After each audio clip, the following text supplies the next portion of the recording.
Faly miarabantsika rehetrarehetra mialatsiny kely fa somary tara kely fa nisy fandaminana natao dia mbola fandresy lahatra. Zany hoe nisy vaovao nandrasanay fa tsy azo mihitsy moa ilay izy zao dia tsy maninona fa toizatsika fotsiny to dia atombokontsika amin'izay zavatra misy eto. Ho an'izay vomitra manazatra tsy mora izahay mbola manango ny information be dia be misy olona be dia be mbola mifandray aminay dia tsy resaka hoe fialamboly ty fa ary koa tsy hoe zavatra pré-enregistré fa tena en direct. Donc mialatsiny ho an'izay tara izay tsy mahandro moa zany dia afaka mijery ao aoriana na mijery any Andry Rajoelina raha ohatra ka izay mahafinaritra anazy fa tonga dia hiditra avy hatrany amin'ny votoatiny isika. Ny anton'izao live ataoko androany izao moa zany dia ilazana aminareo fa nisy ny fanadihadiana izay nataonay teo anelan'izay.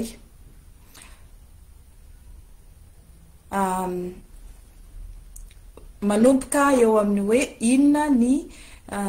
atombohan'le problème, inona mahatonga antsika rehetrarehetra ny s'intéresser amin'ity fa maninona no ny tany Ambohimalaza ihany no tena resahana fa maninona ny tany Ambositra sy ny Majunga sy ny tany Toliara sy ny tany Ambatolampy tsy mafotsy tsy resahana. Tsy izay ilay izy tonga dia teneniko izany hoe ny tany amin'ireo toerana hafa misy na le olana nasara maty, misy ireo olona izay voan'ny intoxication sitrana somatsara dia tsy nisy toy antsony le izy. Dia fa ny taty Antananarivo nisy olona marobe maty amin'izao tsika miteny izao zany dia 230 no voalaza officiel fa 530 no officieusement maty satria nisy olona tsy tao amin'ny hôpital Chiara no mitsapitena ary misy ihany koa tsy tonga hatrany amin'ny hôpitaly dia efa maty. Ny totalin'ny victime tsy fantatra intsony fa any amin'ny 50 mahery dia mba sady hamalina an'le fanontaniana izay napetrakintsika mety mialatsiny meloa ohatra tsy voavaly daholo fa omaly lasa hovaliko ato ny fanontaniana izay napetrakareo 354 nisan'ireo fanontaniana tsy vitantsika anatin'ny émission anankiray zany fa misy hovaliko eto dia misy koa izay miverina zany dia efa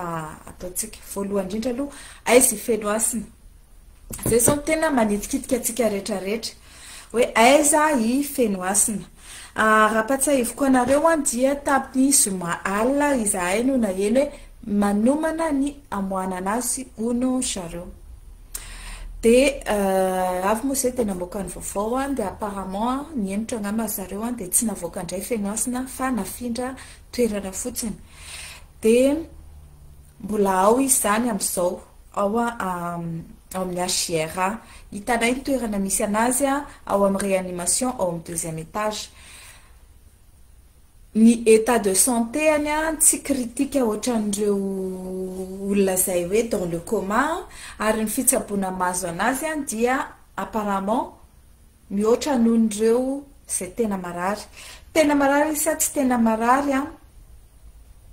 fanontaniana mipetraka izay satria hitantsika ny sary rehetra niparitaka fa ny olona rehetra dans le coma entubé izy misy oxygène milalao téléphone tena marary ve sa tsy tena marary. Ny dokotera zany nametrahantsika an'izay fanontaniana izay tena marary ve sa tsy tena marary io feno asina io ary raha marary izy dia inona naparary anazy satria izy nilaza hoe tsy nihinana tamin'ilay sakafo ary teo amin'ny andro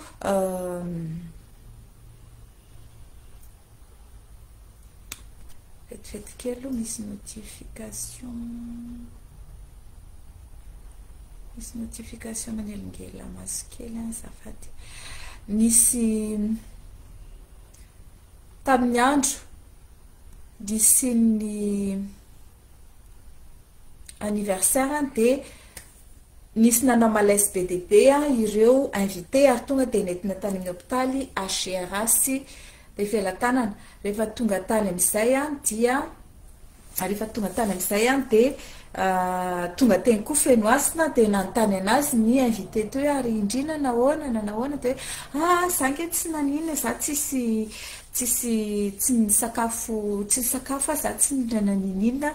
dia nijerena fotsiny ohatrany hoe nicontrôlena fotsiny izany dia avy eo zay gagatsika tateoriana hoe narary koa izy donc fanontaniana mipetraka zany inona mamparary anazy ny dokotera no afaka mamaly an'izay faharoa inona marina no nahatonga ny intoxication ary inona nahazo an'ireo invité voapozina sa botulisme sa zavatra hafa ny zavatra anankiray tsy azo lavina aloha dia nisy sakafo tao nahatonga ny aretina nahatonga intoxication dikan'izay zany intoxication alimentaire le izy mba ahafahana manamarina hoe intoxication noho ny sakafo dia hoe intoxication sa empoisonnement analyse prélèvement teo amin'ireo olona izay marary sy ny sakafo tao anatiny no tao amin'le toerana no afatarana an'izany inona no hita tao amin'le sakafo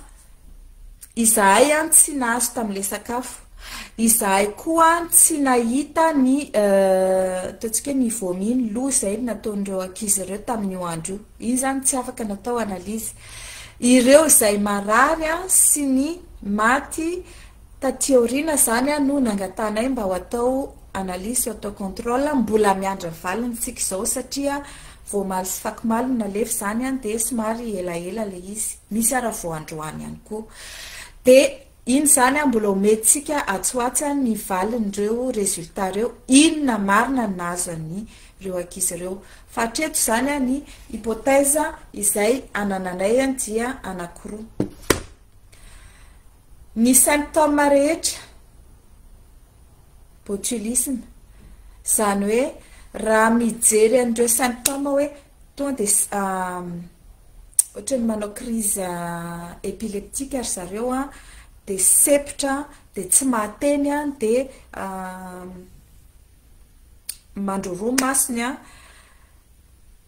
dia ny akabeazan'izy rehetrarehetra tsy nateny fa sepitra nisy vidéo hitatsika ho an'le ankizy anankiray ankizy lahy anankiray nentina tany amin'ny be felatanana dia aveo tao amin'ny HRA dia hita izy miteny hoe sepitra zay fotsiny no niteneny sady reraka be izy dia ny symptôme zany ireo araky ny tenen'ny dokotera dia hoe marary ny tenen'ny ministre plutôt marary ireo marary ny reiny marary ny foany marary ny tratra ny misy hypertension zareo izany rehetrarehetra zany conséquence an'le crise mahazo ny olona fa symptôme zany fa tsy hoe izay kory no aretina mahazo anazy etsy andaniny nandefa taminareo zay hoe possible koa ve tsara mariana fa tsy zany nanoratra n'le article fa nisy namana izay nanoratra n'iny teo amin'ny paginy ary nataoko teo mihitsy ny anaran'le olona hoe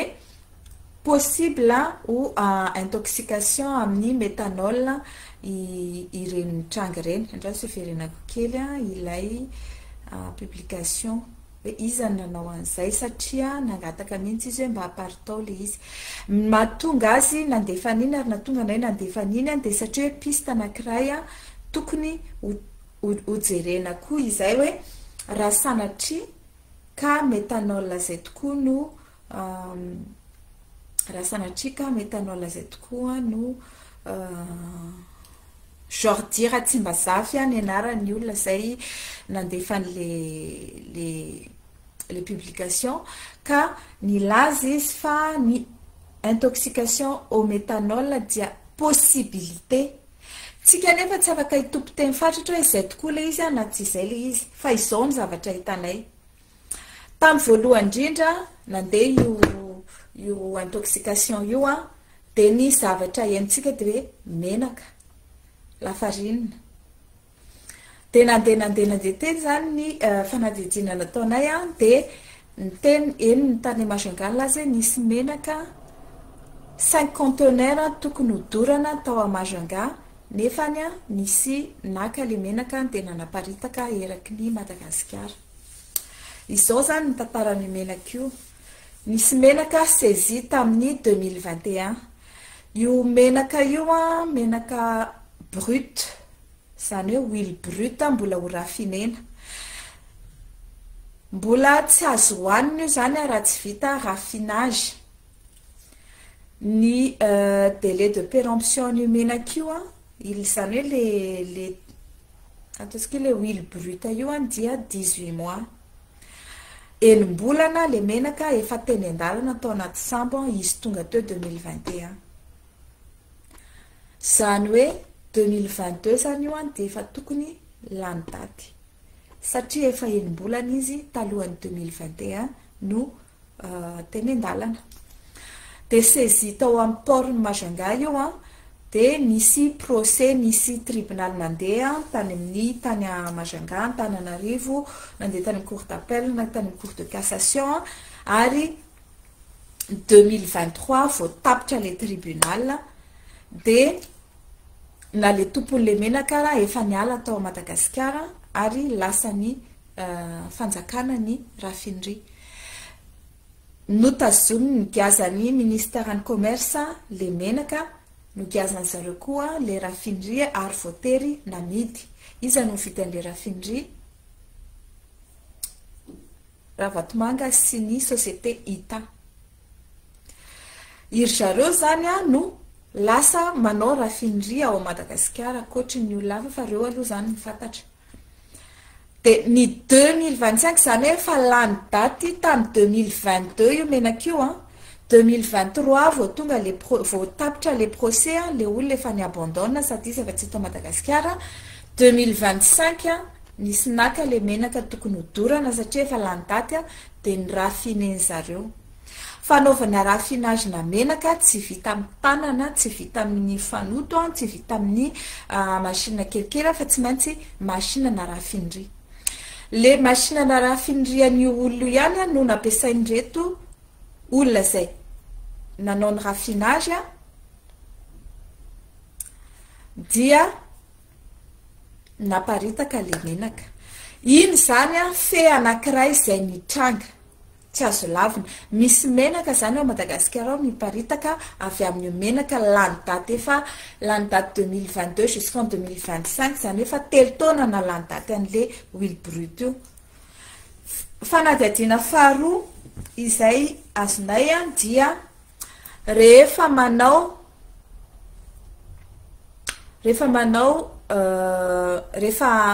raffinerie, manao raffinage na menaka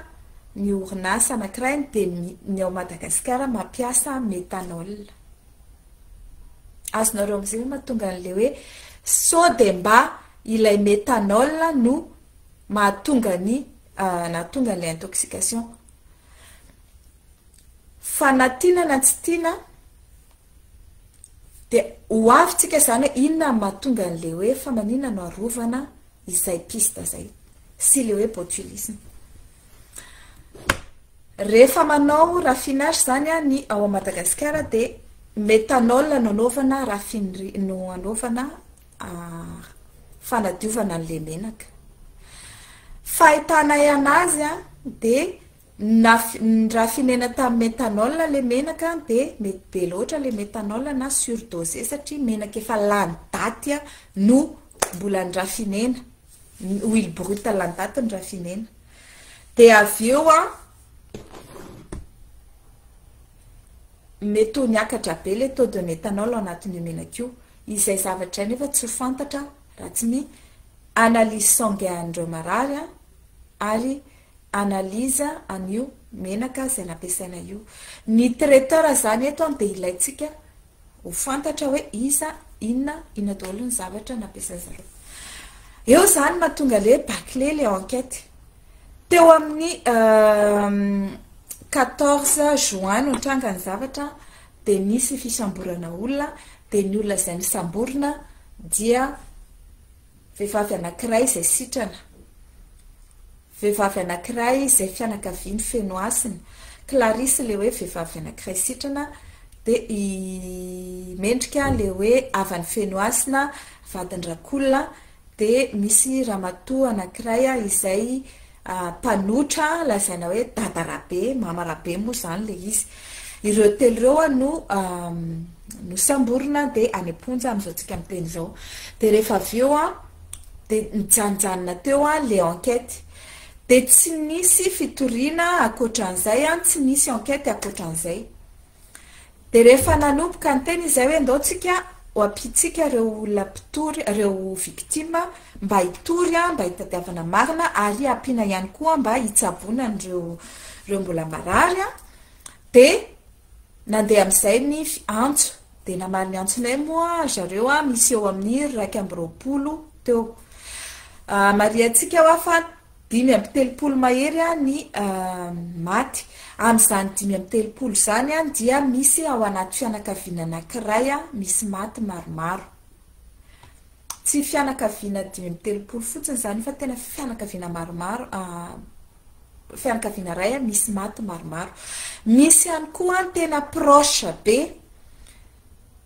misy tena proche be andreto fianakavindry fenoasina manany fenoasina sy fenoasina de tsy mety hitory de tsy namaly ny antsonay de tsy anay moa zay ny fandehany fa de any izany tsy olana zany fa ho an'ireo zay nitory kosa de no tenenay zay manana maty angataka autopsia zay manana ny marary mba anao analyse de izay moa zany no nataonay am'izao mbola miandry ny valin'ny analyse misy ny analyse izay atao any toerana ary misy ny analyse izay mbola tokony atao aty ivelana izay atao aty ivelany dia analyse afatarana hoe inona marina ny intoxication nazo an'ireo olona ireo tsy afaka ataony raha ho anay tsy afaka manao an'le raha izahay satria tsy manana ny fitaovana afana manao an'izany satria mila ino moa zany instrument médical be de be mila ao alefa fanazaingana ao anatin'ny 12 any amin'ny laboratoire izay raha zay ary mila ihany koa dispositif médical tsy ananatsika zany satria zay tsy professionnel médical de tsy milaza mihitsy fa afaka anao an'izay amin'izay fomba zay fa ny volo kosa no ataonay analyse ary io zany no alefa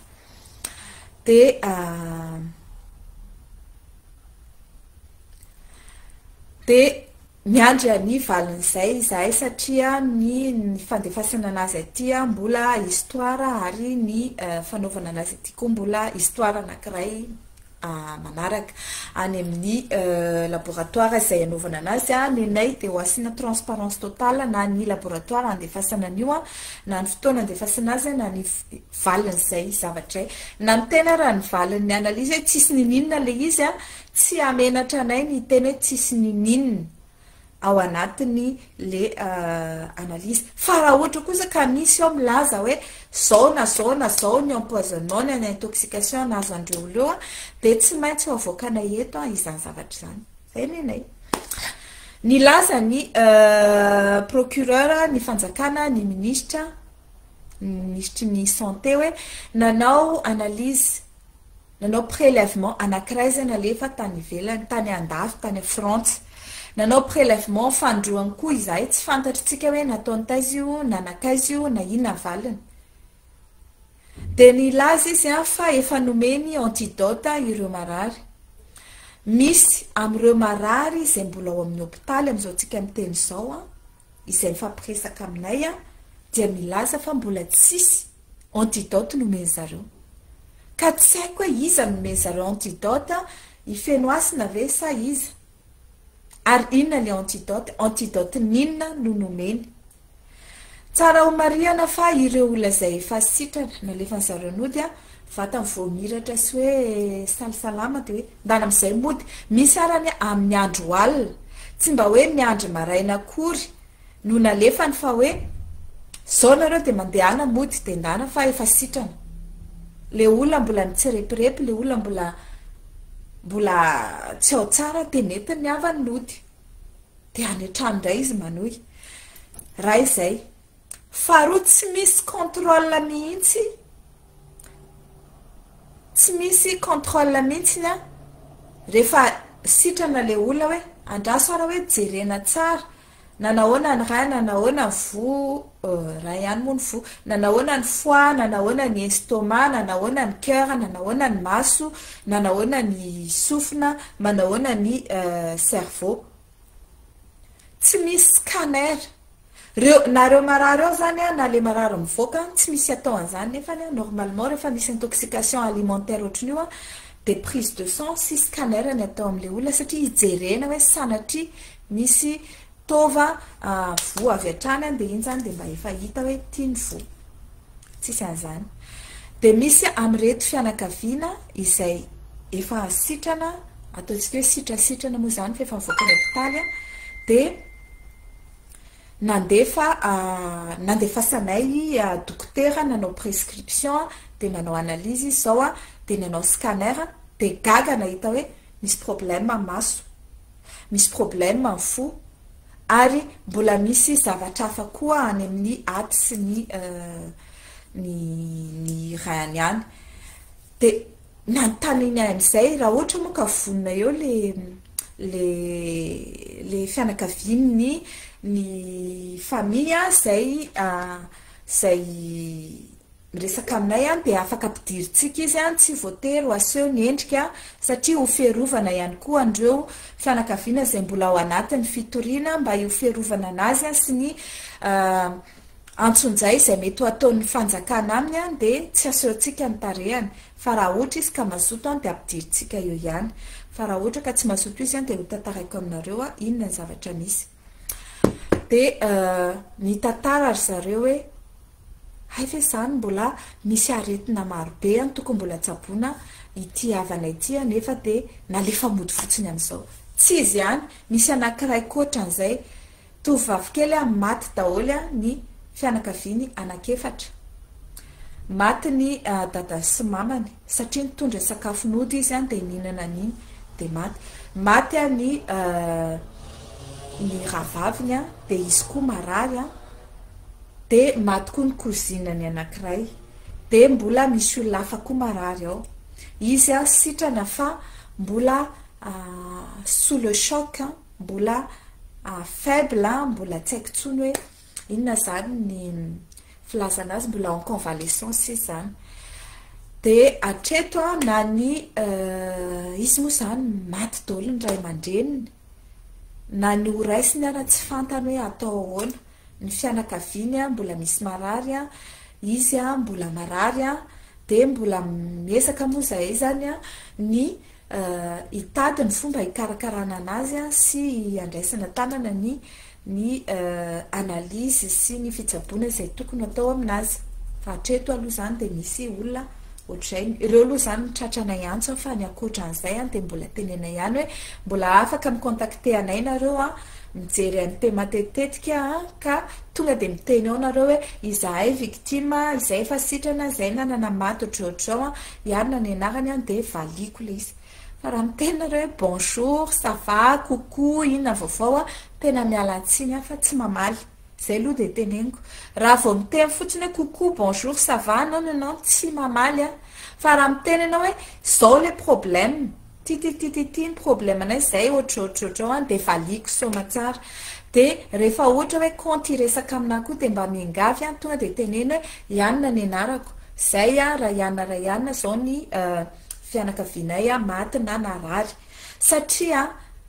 délicat be ty resaky ty tsy mila olona andehanao espionnage aty na andeha angarombela na andeha tsy fantatro donc rehefa olona tsy azo antoka de za tsy miresaka zay ny antony tsy hoe inona akory za koa tsy manam-potoana be de be olanina amin'ny olona te ampiresaka na fotsiny zay zany ny izy fa ny olona zay tena mila fanapiko no miresaka satria be de be ry zareo ary no fotoana raha tsy ampy fotoana vonjena araky ny teneniko hoe raha sanatry misy séquelle le olona de mbola mila apina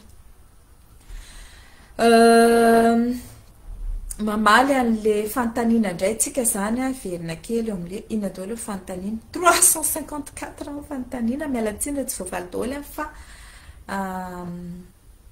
valitsika tsirairay inona le akora mbola tsy misafidy fa miandritsika entre ny botulisme sy intoxication méthanol de miandry ny valy ny analyse tsika fatarana an'izay fa dans les deux cas tompona andraikitra foana fenoasina sy mamany teo amin'ny fampisakafoanana ireo olona tompona andraikitra amin'ny fanjakana na botulisme na méthanol satria raha le méthanol no intoxication an'io ka no le menaka lazaiko hoe no diovina tamin'ny méthanol no nahatonga an'io intoxication io dia misy idiran'ny fanjakana izay satria olona akaiky an'ny fanjakana no arovana ao ambadika tsy andefasana ny investigation ho tonga any ary mahatonga ny zareo tsy creuser lavitra amin'le resaka menaka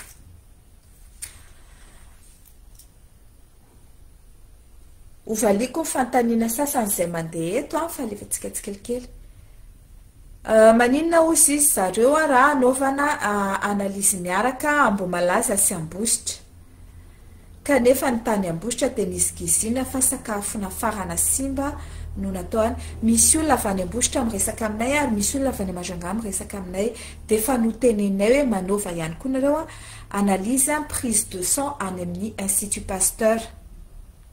tsara ho mariana fa Institut Pasteur dia afaka mahita ny intoxication amin'ny alalan'ny sakafo izay alefany fa no ny antony tsy fantatsika dia tsy nalefa mifanjakana tany ny analyse nataony zareo dikan'izay zany dia azony zareo tany ambositra sy tany Majunga tsara na dia mbola izao ara ny mandefa ny mandeha any amin'ny Institut Pasteur dia manao an'izay prise de sang izay mba ahafana manao analyse sanguine amin'ny izy ireo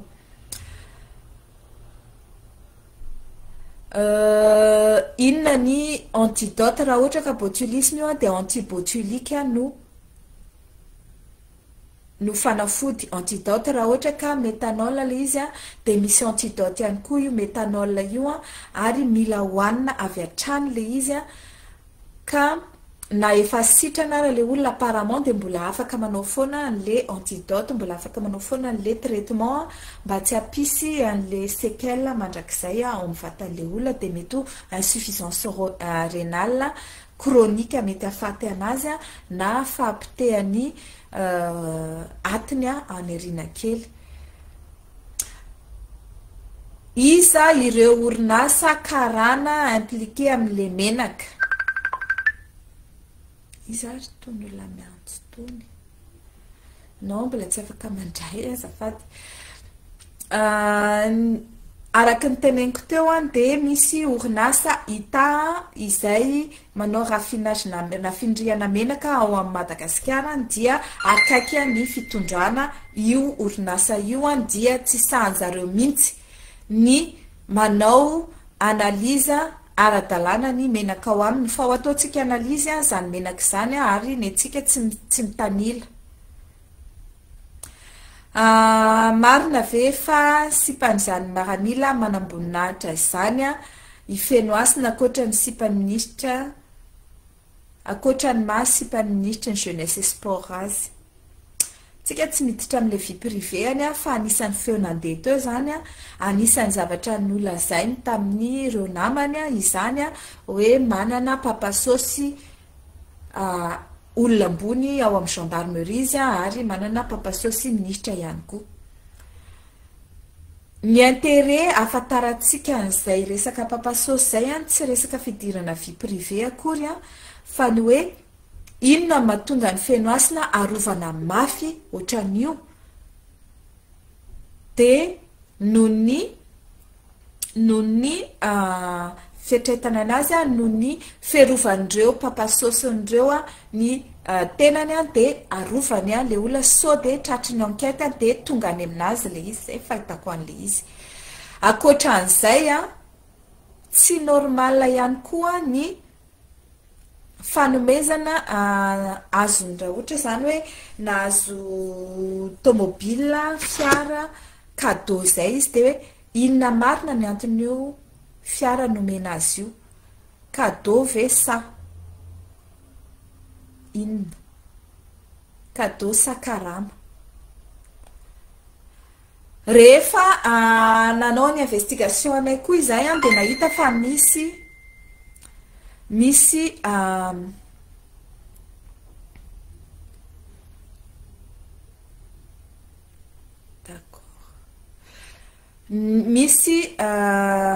caméra ao amin'ny toeran'io de rehefa jerefana ny caméra de misy toerana anakefatra zany hoe misy anakefatra le caméra au moins ray ao anaty sala anankiroa ao anaty sala avy ato amin'ny ilany sy avy ato amin'ny ilany de ray avy ary amin'ny tokotany de ray aty ivelany vavahady fidirana de ny ray mahazo an'le tokotany ray manontolo eo amin'le espace de milaza zany milaza ny olona zay manao témoignage aty aminay aty hoe azo jerena reo caméra reo afatarana ny olona zay nitra sy mivoaka teo ary ahitana ihany koa raha izany nanatitra le 4x4 teo arina le fiara de aiza io fiara io zay moa zany fanontaniana zay tsy afaka hovaliko satria za tsy any toerana ary tsy aty amiko no mipetraka le fiara de tsy hovoavaliko zay fanontaniana fa aiza le fiara any amin'ny fianakavian'ny Fenoasina zany zao ny tokony ametrahana an'izay ary hoe ahoana ny mahatonga an'le olona nanome an'le fiara tsy natao fanadihadiana eo le mahatonga na miteny hoe ray am'ireo papasosy izay any Fenoasina no nanome an'io fiara io de mba tsy hanadihadiana anazy hoe ahoana natonga ny fanomezana fiara io de arovana mafy Fenoasina tsy atao fanadihadiana tsara mariana amintsika zao fa ny alatsinainy lasa teo de nilazany tao amin'ny fitsarana nilazany fitsarana fa ho atao fanadihadiana ny alatsinainy i Fenoasina ka nilaza ny dokoterany fa efa mazaka efa aradalana ny fahasalamana ka afaka mandehana izy ny androtsika hatramin'ny 9 alina hatramin'ny 10 alina tsy tonga teny amin'ny tsy tonga teny eny fiadanana i Fenoasina ny mpanao gazety rehetra ny andro teny nodimaina ary nilaza daholo fa tsy tonga teny izy avy eo tsika vao nahita tamin'ny télé ny ampitsoniny hoe nilaza ny brigade criminelle sy ny TVM hoe efa vita tamin'ny Omaleriva teny amin'ny HGR ndray ny enquête Fenoasina de gaga anao hoe fangamo hoe tsy afaka mivoaka ndray izy nahoana ny hoe any amin'ny HGR no natao ny enquête fa tsy hoe any fiadanana de tonga ny talata de hoe tonga de atao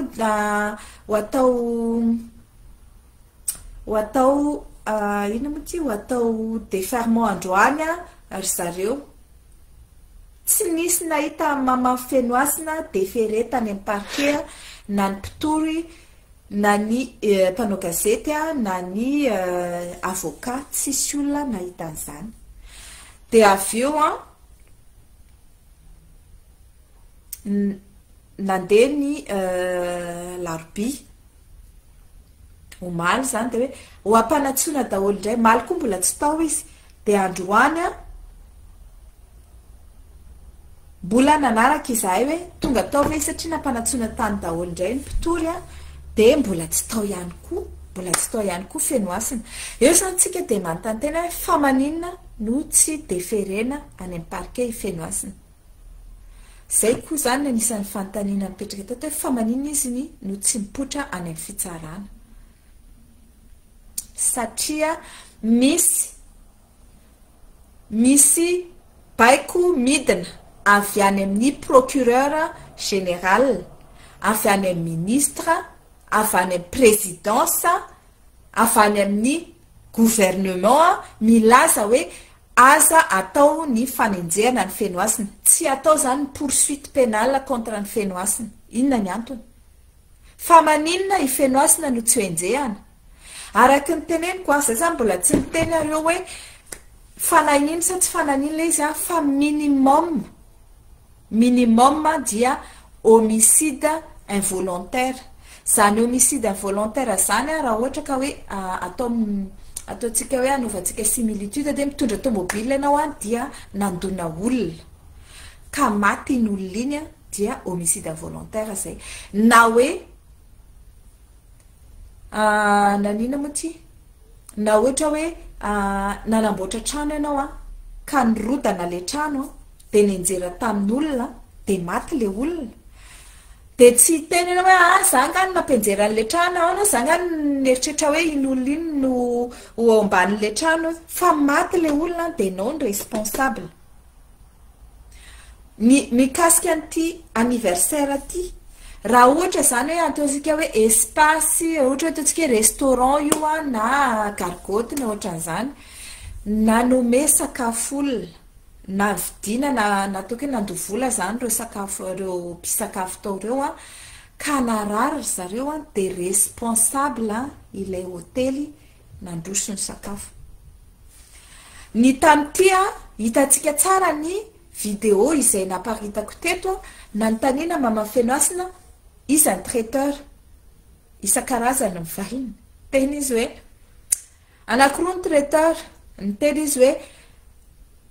izahay ihany nanao sakafo fa ny vidy sakafo teo Facebook izahay. Namaly izy hoe finalement nisy olona vidananay composé tery dia nisy olona tao Facebook vidananay dia nisy olona niranay nandro sakafo. Inona zany tena marina? Hatreto zany dia lasa non identifiable exactement le traiteur fa izay no ilana ny fanadiadiana ny maman'ny feno asina en tant que premier responsable miaraka amin'ny feno asina. Inona marina no antony na ny invitenareo olona marobe tsy misy tsy fantatrareo akory? Inona marina ny antony ny invitenareo olona ka ilazanareo eto daholo na ny namanareo arany dia eto amin'ilay anniversaire? Na ny antony le fanangonana olona be dia be ohatr'izay. Normalement ianao rehefa manao anniversaire zany dia manasa olona izay fantatrao ihany, restreint, fa tsy hoe eto ihany koa izay olona rehetra fantatrareo namanareo alefaso ao daholo. Faharoa, mila atao fanadadiana koa izy ireo hoe inona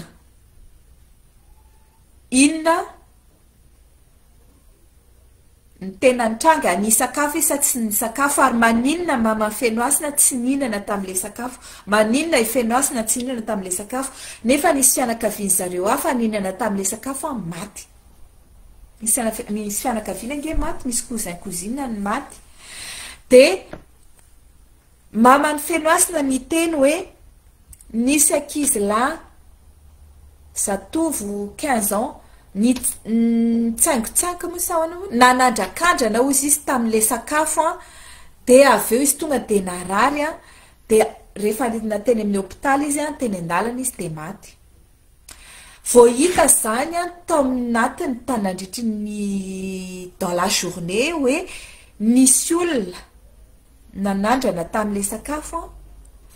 dia avy eo izy narary dia avy eo maty dia naninona ny mama feno asina tsy tonga dia tena hoe reto sy dia misy problème ty sakafo ty ka sao dia tsy tokony homena an'ilay olona ntsony. Izay zavatra izay izy natao hoe négligence, inattention, imprudence, violation de la loi. Izany rehetrarehetra zany natao hoe homicide involontaire. Zay ho minimum. Ny eo anelan'elan'izay dia mety hoe homicide volontaire na atao hoe assassinat, famonon'olona kitsirano. Raha ohatra ka nisy préméditation le izy zany hoe préparation, misy zany natao hoe tazana ohatrao le tonga dia ndrasy toa dia vonoko eto, tsisy préméditation zay fa tonga dia hoe instantané tonga dia nisy niady teo dia maty le olona. fa misy ny fanomanana mialoha ny karakarana sakafo de natao an'izao le sakafo natao an'izao le izy nangonina le olona mba ho be dehibe de raha zay le izy de homicide volontaire avec préméditation na assassinat avec préméditation ny anarany circonstance aggravante. Izay zany ny antony anenjena ny fenoasiny. Raha miinsiste zany ny fanjakana hoe empoisonnement io de i fenoasina sy mamany mihitsy no responsable voalohany indrindra. Raha botulisme io de mbola responsable ihany zareo fa minimum homicide involontaire. Raha ohatra ka au méthanol io de mbola responsable ihany koa zareo fa miampy ireo zay nahatonga le méthanol ao anatin'ny sakafo dia responsable ihany koa. Karaha tia ka le menaka no misy méthanol nahatonga n'io empoisonnement méthanol io dia responsable ny fanjakana sy ny mpanao rafindrian'le menaka. Zay zany ny ataontsika hoe répartition de responsabilité amin'ity zavatra ity. Rehefa mitena hoe fanjakana dia mazava tsara ministère en commerce zay miautoriser ny le menaka.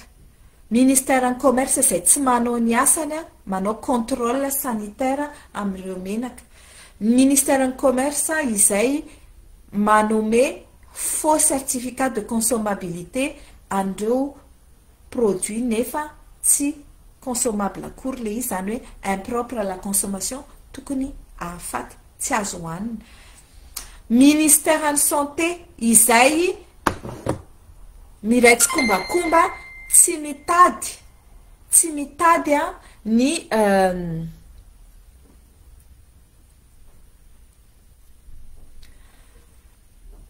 tsy mitady ny antony mazava ny ino moa zany ny prise de sang ny prélèvement rehetra izay tokony natao amin'ireo ankizy dimapolo nanatrika ny invitation ary ny fianakaviany zareo izay mihinana tany an-trano mihoatra an'izay zany hoe any amin'ny fitopolo maherina mihoatra any mihitsy zany ny olona izay victime tamin'ity zavatra ity de nefa tsy natao analyse tsy nanaovana examen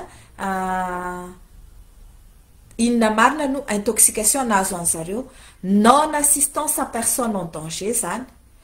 ary misy finiavana mihitsy le izy tsy anaovana anazy. Ahoana moa olona 30 mahery maty 5 marary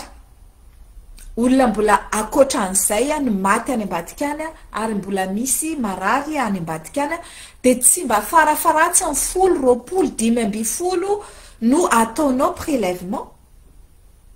fa maninona no anakiroa fotsiny. De milaza ihany koa hito zany tena important be iverenako. Milaza ny fanjakana hoe ho raisina iantanana manontolo ny fitsaboana sy ny fikarakarana an'ireo marary. Milaza amiko eto daholo ny marary rehetrarehetra fa tsisy fanafody gratuit zany tao amin'ny HCR. Ny hospitalisation fotsiny angamba no gratuit de ny oxygène ina raha mbola hoantaniko tsara hoe mandovola sa tsy nareo amin'ny oxygène. Fa isaky ny mandeha manao prescription na fanafody ny dokotera de soratany amin'ny carnet le izy tindray le fanafody vidina de andana vidio le izy. Ka inona ma gratuit an'izany? Inona ny fandraisana tany atao fanjakana zany? De mandritry ny ray volana le olona marary ao ny sasany ray volana, ny sasany 2 semaines, ny sasany 3 semaines, ny sasany maty tao ihany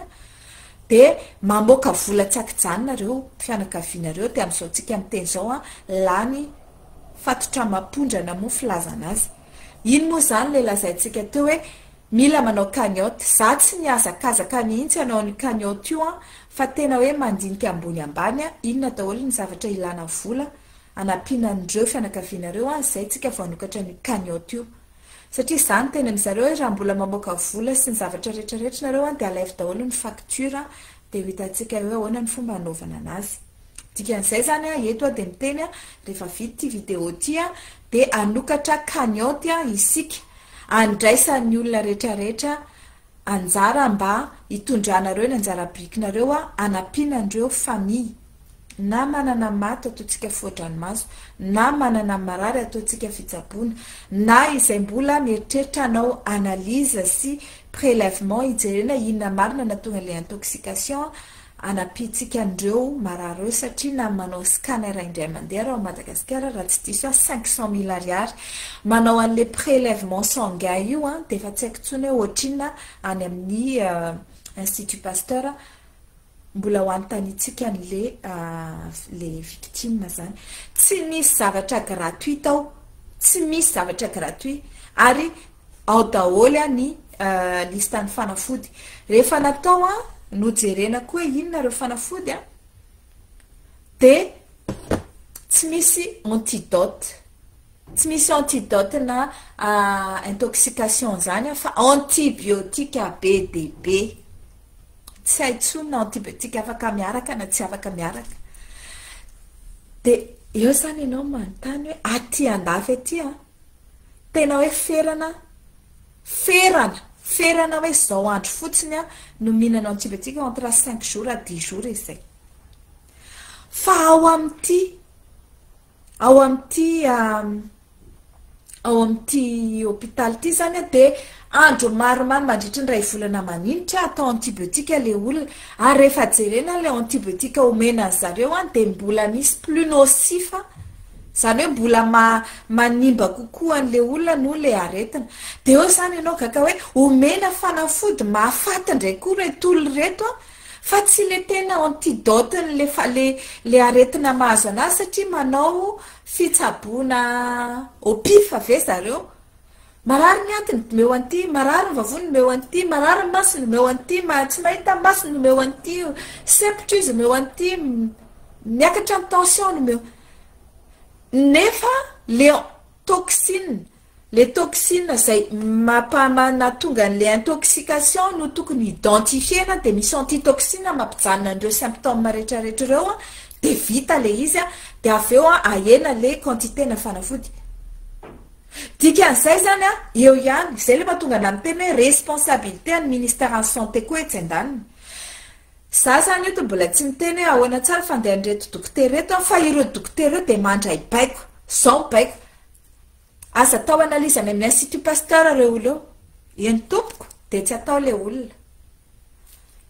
tsy mahazo atao an'izao reo oleo eny tompoko de tsy atao le olona efa hoe gratuit daholo a le fitsaboana maninona le dokotera tsy mangataka le ministère en santé any amin'ny Andry Rajoelina any amin'ny primature any amin'ny papasosy any amin'ny rehetrarehetra zay manome baiko anazy any hoe andefaso zao carton ana fanafody ohatr'izao zay a hitsaboanan'le olona reto daholo ny lista ny fanafody prescrivevanay anto a de mba alternative eo a isan'andro maninona zareo tsy manao an'izay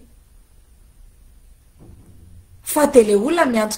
miantoka couche tsy haiko a satria olon-dehibe daholo eo a tsy mahahetsika dans le coma ny akabiazany a de asina couche soloina isaky mihetsika isaky ny feno hitondrana rano minimum 3 litres telo tavoangy na litre et demi isan'andro ny sakafo ny mpiambina ny mpiambina marary io lazaiko ny mouchoir lingette ny zavatra pitsipitsy madindinika ilaina ao amin'ny hôpitaly zany rehetrarehetra zany andaovana vola maninona tsy ny fourniseva ny fanjakana maninona tonga de nanatitra couche iray conteneur atao zareo nanatitra rano amina bonbonne omena folofolo isaky ny marary isan-kerinandro zareo maninona tsy natao an'izany fa maninona reo marary reo indray mbola namorona ny tsy misy reo ane tsy hoe marary izy de lasa nambolivolo zaveo izy manana maty après 4 semaines 3 semaines ny tsabony zanany ny fianakaviany tao maty ny vola lany tsisy raisina tsony de inona am'izay le hoe gratuit nareo zay mijery an'le fanazavany Andry Rajoelina ny ambadika any mety efa vita zay tsy haiko no mbola tsy vita apetrao aminazy zay fanontaniana zay inona le lazainao fa gratuit fa tsy zavatra gratuit tao avy eo mandeha indray tsika firy ny tena invité tonga tao tsy voavaliko zay satria za tsy tany ary za koa tsy tany fa nifantatra de hoe eo amin'ny 10 eo anisan'ny olona tao de ankoatran'izay 10 zay de misy ny olona zay ninana tany an-trano satria nitondran'le invité sakafo ny fianakaviana ny tany amin'ny province diversion ve sa vokatry ny produit landate io le lazaiko hoe mila manao analyse koa ny any amin'ny faritany ahafantarana hoe intoxication ana botulisme ve sa intoxication ana produit landate na intoxication ana menaka no nahazo an'zareo tsy hoe tsy resahana le izy fa zareo no tsy miresaka dia tsy fantatra fa efa misy en contact aminay moa zareo zao de ho resahana hoe inona no atao fa hatreto lazaiko hoe na ny olona ny organiser ny fetiny zareo raha misy maty de iza moa no toriana eo iza no toriana le olona maty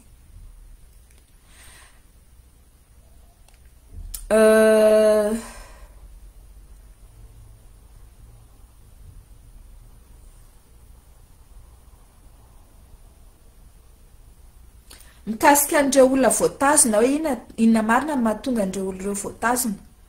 de zao zany ny fandeha miaraka le niteneniko iny nisy olona anankiray atao hoe Clarisse zay avany fenoasina sy mamany ndry mpiavanana tsy haiko exactement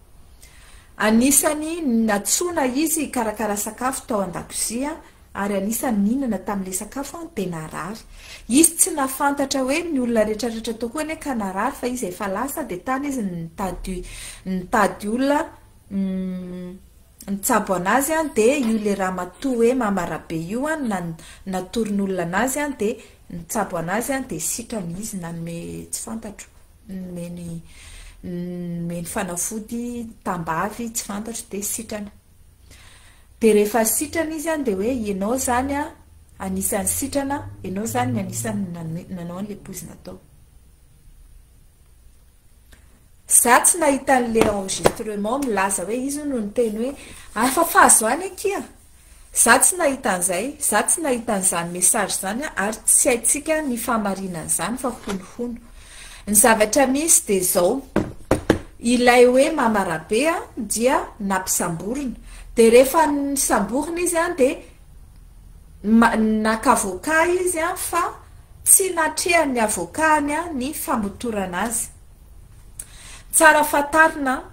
zao zavatra teneniko anareo rehefa ianao voasambotra na arrêté de tsy maintsy tenena ianao hoe ianao de mananjo aka avocat na aka olona anatrika ny famotorana anao mba isy manatrika zany le famotorana zay ny atao hoe article 53 droit de la défense et droit d'être assisté par un avocat raha ohatra ianao zany olona toriana ka afaka miteny ianao hoe non za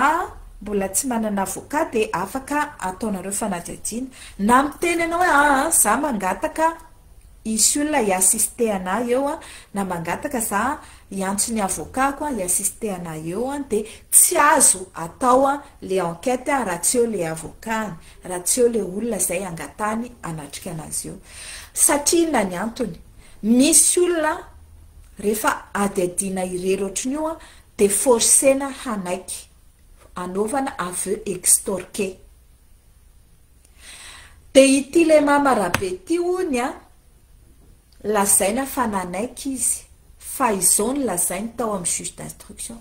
za de nampidaroana nidaroany gendarme sy nidaroany nampidaroana le Clarisse zay nitsabony ny rahany gendarme ndana ianao tsy maintsy midaroka anazy de nalaina koa ny zanany nalaina sambona de hogadranay koa ny zanakao raha ohatra ianao ka tsy miaiky hoe ianao no nanao an'io na ny pozina andreo olona ireo satria nefa izy tsy malala na iza no tao amin'le anniversaire tsy fantany izy antotony anniversaire tsy fantany hoe iza ny olona invité tsy fantany akory aiza le anniversaire izay zany ny zavatra ny anaty dossier any ao amin'ny enquête préliminaire izy lazain'ny procureur hoe niaiky izy any amin'ny doyen des juges izy a milaza hoe za tompoko a de noterena anao sonia ny PV fa vita soratra io a voalaza hoe tonga tao amiko a i Clarisy nangataka hoe omeo fanafody mamparary kibo de iny fanafody iny a no nentin'ny tany de nomenandreo oloreo a de nafaty an'le olona izany ony a le izy nefa tsy izay a no zavatra mitra eto zany a dia raha eo anatrehan'ny lalàna sy ny fitsarana zany PV teo amin'ny enquête préliminaire zany de atao hoe ay lobaka alatsiny vetivetiky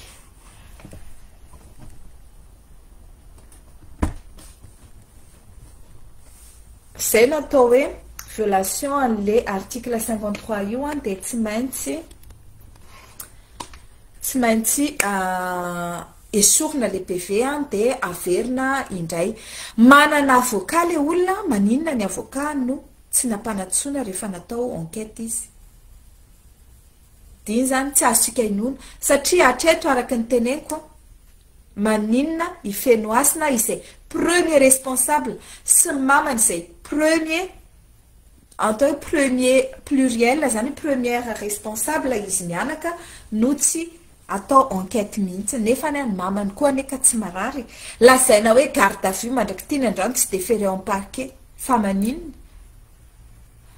dikan'izay zany mizatra mampiayay ao ary indrindraindrindra le baiko midina avy any amin'ny parquet général avy any amin'ny ministère avy any amin'ny présidence avy any amin'ny gouvernement hoe azenjehana ifenoasina azanaovana poursuite fenoasina tsy normal zany nefa nijerefy nanaovany zareo an'le pasteur ny FJKM hoe laza namoaka teo amin'ny publication ny zavatra efa eno ny sitany teo amin'ny Facebook fa tsy hoe izy namorona lezy voalohany a milaza hoe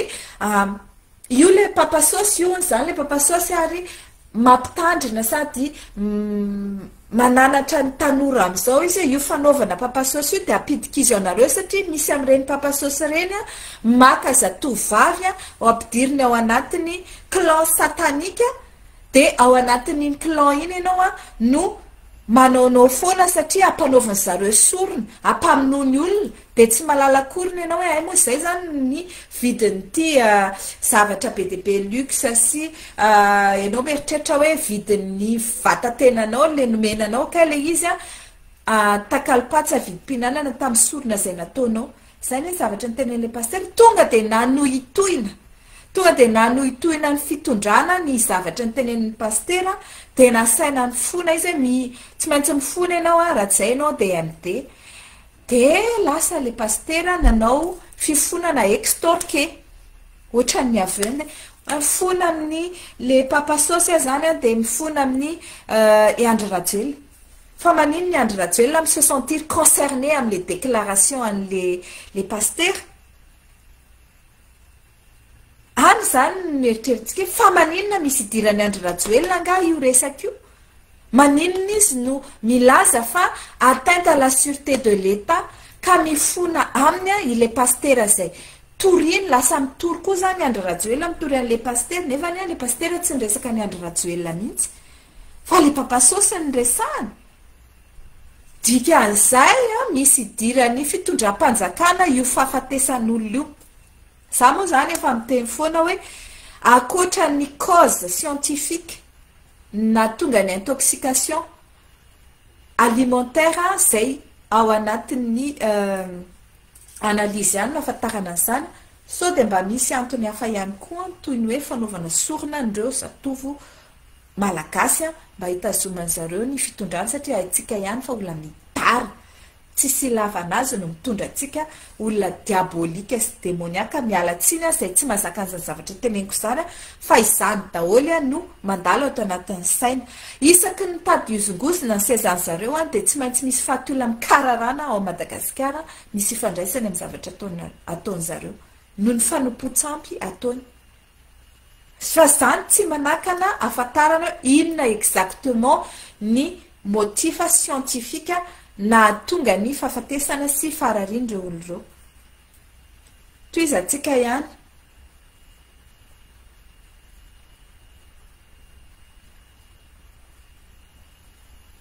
maninona no rehefa olonafa no nisy mamono amin'ny fomba feno abibina na fanolanana de misy autopsie le izy a fa maninona ny tombo malaza ny tsisy autopsie fantanina apetrakintsika amin'ny procureur izany zavatra izany sy ny doyen des juges sy ny gendarmerie zay saisie amin'io affaire io maninona no tsy nangataka réquisition pour autopsie ianareo amin'ireo olona maty be deabe ireo nanomboka hatramin'ny voalohany ka hatramin'ny farany izany koa dia ataontsika hoe finiavana anafina ny marina satria raha hita ao anatin'ny autopsie hoe inona daholo ny zavatra ao anatin'ny vatan'le olona de mety hitao hoe inona le toxine nafaty anazy zay ny antony tsy anaovan'zareo autopsie tsisy mihitsy ny naray ara natao autopsie ary ny fianakavian'ireo maty a nisy nangataka atao autopsie de ny lava zareo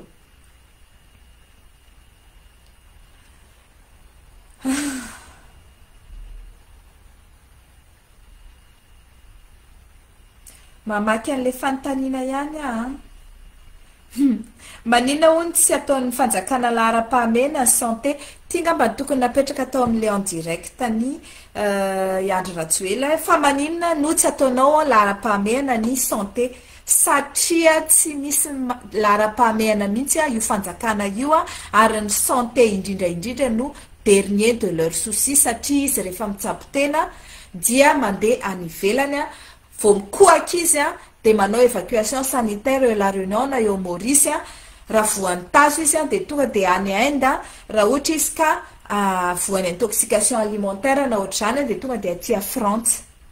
dikan'izay tsisy rarahiny ny fahasalaman'ny malagasy de tsy ataony lahara-pahamehana fa raha ohatra izy ka manamboatra hôpitaly izay tsy tena manara-penitra akory de ahafahany mame marché andry erasoa marimaka sy ny namany rehetrarehetra fotsiny le hôpitaly fa tsisy rarahinany le fitsaboana ary anisan'izany tsy fanaovany lahara-pahamehana fanomezana fitaovana sy fanafody ary fanatsarana ny cadre iasan'ireo dokotera amin'ny hôpitaly mpanjakana tsy misy na fond de roulement na budget ary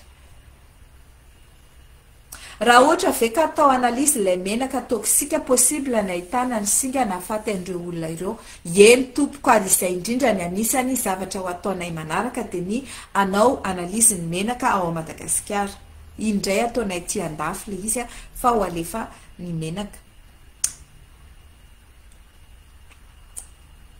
inona sasy miandry any fenoasina raha ohatra ka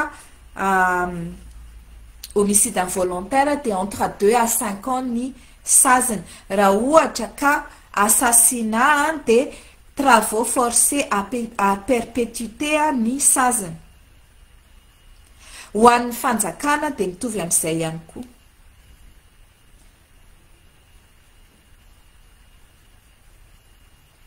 fa maninona ny olona no mieritreritra hoe arovan'ny fanjakana ifenoasina satria hita be mihitsy ny hoe arovana izy voalohany indrindra aloha olona tsy marary izy de nampidirina hôpitaly de rehefa avy eo tsy haiko izay aretina noforonina taminazy tao fa de mody nasiana soin be deabe izy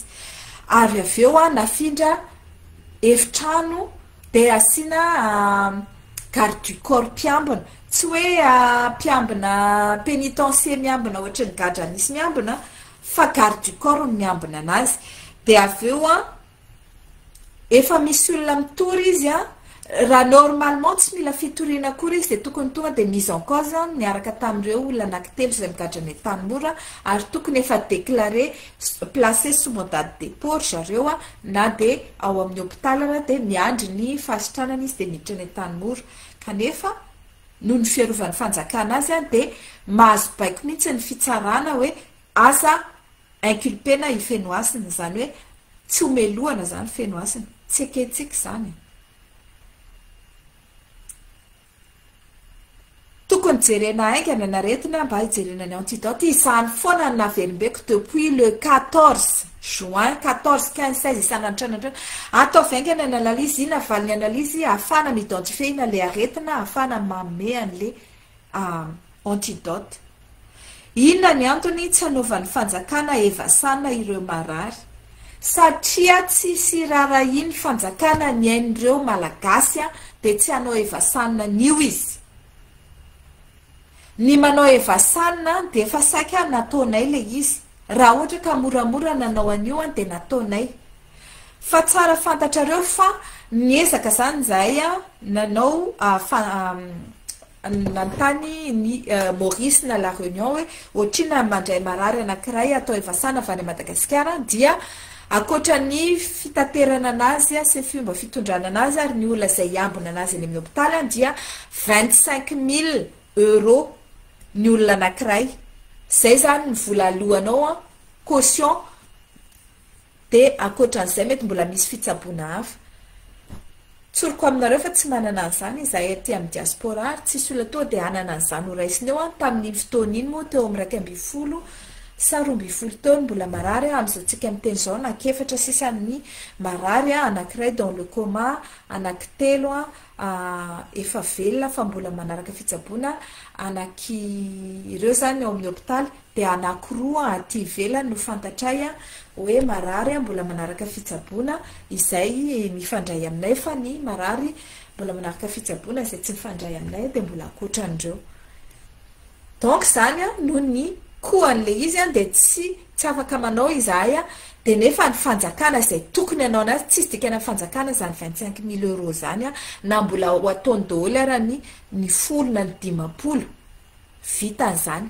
volatsika ao fanjakana amina million d'euros vita zany raha ataony manana ny avion afaka mitondra an'izany ny fanjakana vita zany fa maninona tsy ataony satria tsy lahara-pahamehana ho azy ny fanavotana ny ainy vahoaka malagasy ary vao maika arany ataony zay afaty an'ireo olo ireo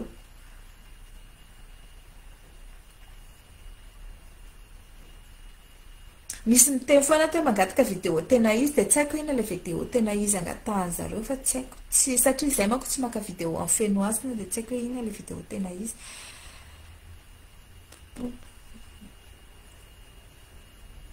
am'le ao Ambomalazy fantatry ny dokotera mitsabo vele lazaina fampozina na afaty sa tsy ary raha fantany de oviana nafantarana anazy de inona ny traitement natao io zany de angatahantsika amin'ny dokotera ihany koa hoe efa notenenina aminareo dokotera ve hoe inona ny valin'le analyse rehefa nataony ministère en santé le analyse de nahazo valiny izy hoe inona le poizina mahery vaiky de inona ny antidote nataonareo mila valiny izahay vahoaka malagasy inona ny fanafody nomenareo andreo marary par rapport amin'izay fahafantaranareo an'izay inona le poizina mahery vaiky ary inona ny antidote nomena azy rehefa tsy mamaly an'izay nareo dia miray tsy kombakomba amin'ny fanafenana marina zay le lazaiko mandray baiko manao eny tompoko fotsiny miverina foana moa ny aizy fenoasina fa iny efa mivalitsika teo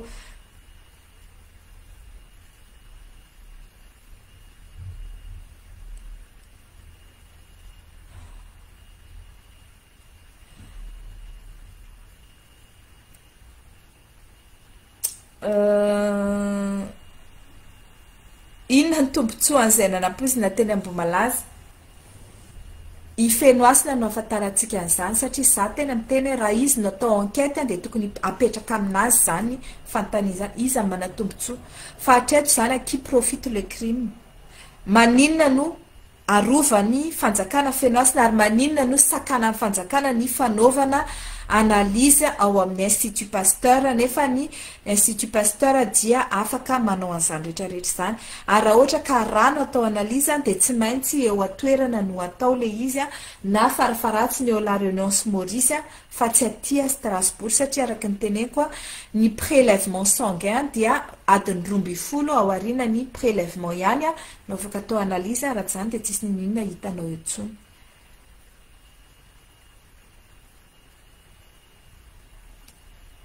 afaka mila autorisation ve raha ohatra olona maromaro andeha any amin'ny hôpitaly akahery fianakaviana manamarary anotrina ny collectif de victime menenosy tsy fantatro re tompoko fa antanio ihany de mangala autorisation amin'ny hôpitaly de mandeha any fa tokony tsisy olana zany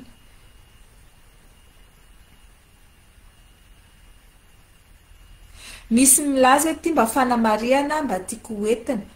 fa tsy fantanina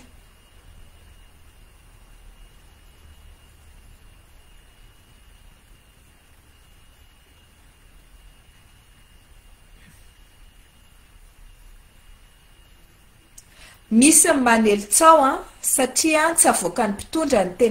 tena marina fa raha misy raha mamoaka ny marina mpitondra de tsisy tsao mandeha de isika koa isika vahoaka ozy izy le mpanao fanamarinana oka mba tsy eno ny hevitra ny olona be deabe izay miezaka manapikorotana satria le mieno an'le hevitra be deabe mahatonga le fikorotanana fa oka isika anaraka izay zavatra resana de janona am'izay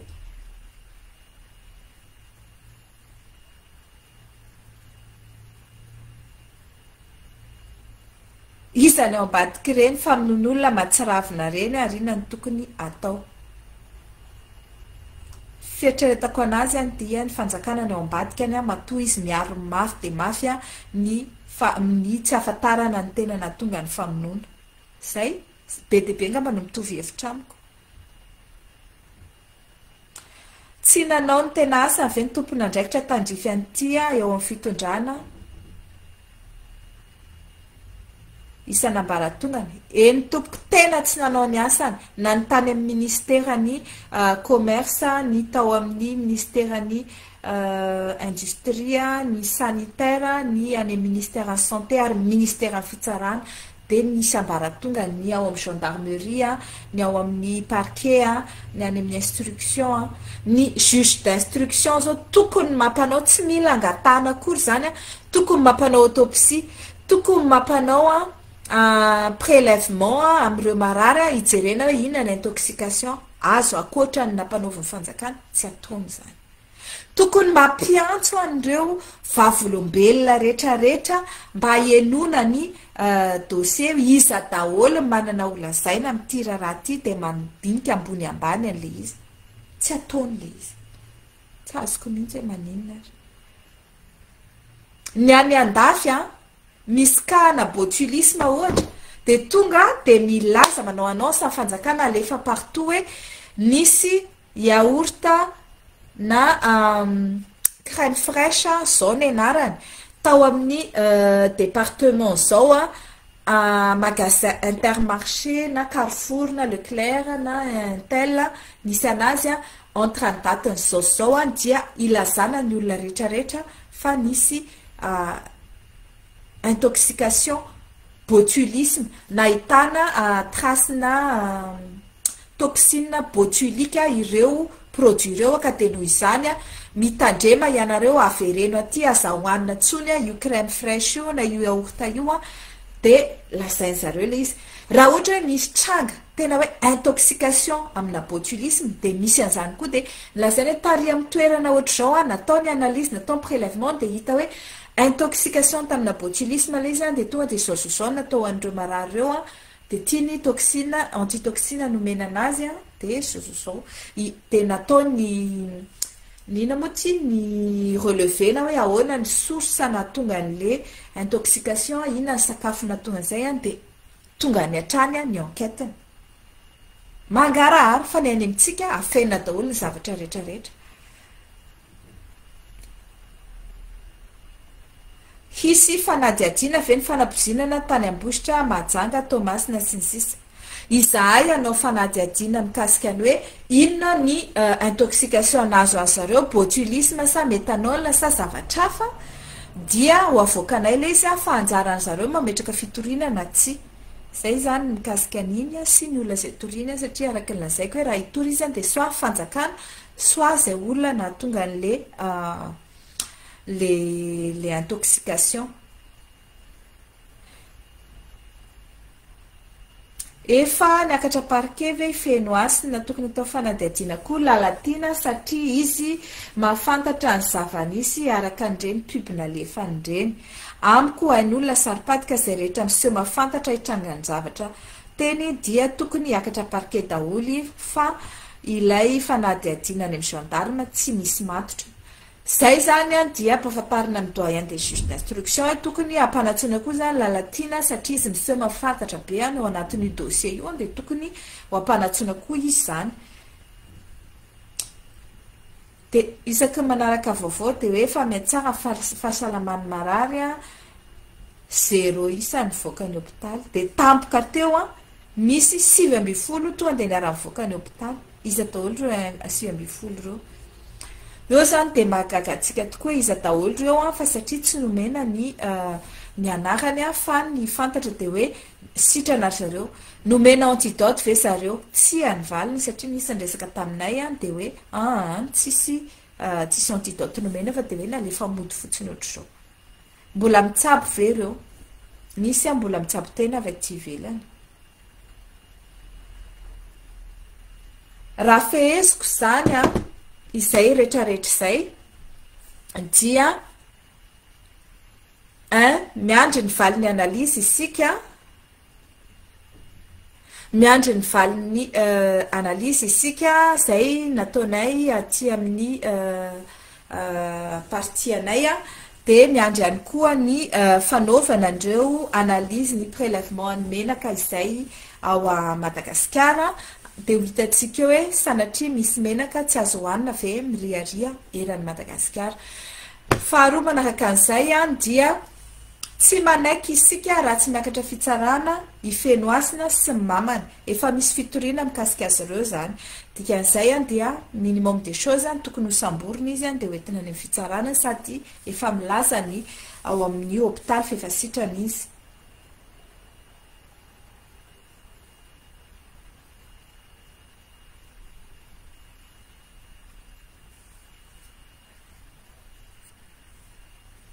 de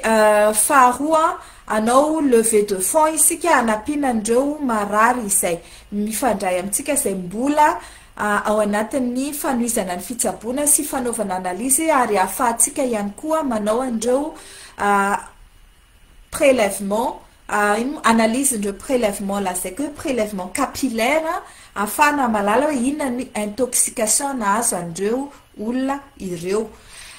de anapitsika andreo manana ny manamanjo ihany koa ary de ho ataotsika anatin'ny mangarara tanteraka ny répartition zany cagnotte zany rehefa azo le izy de manomboka eto zany de ho avoakanay amin'ny zao arivo zao ihany izay le ahafahana manao cagnotte zay na ny Madagasikara nareo na aty ivelany de afaka mandray anjara de hitatsika hoe ohatrina ny voangona de ho ataotsika ny fomba irepartisevana zany zay ary loha fa tsy ataotsika lavabe satria efa mihoatra ny adiny ray mahery ny vidéo atsika ka de ho toizantsika amin'ny andro manaraka indray ny famalinany fanontaniana izay napetrakareo sy fanomezana ny vaovao au fur et à mesure ny zavatra mitranga misaotra atsika rehetrarehetra nanaraka hatrany ny ty live zay ataoko ty de misaotra ihany koa anareo izay manao manohana sy soutenir andreo fianakaviana izay manana marary sy manana maty victime nyty tranga teny mbo malazy ty mandra-piona daholo indray ary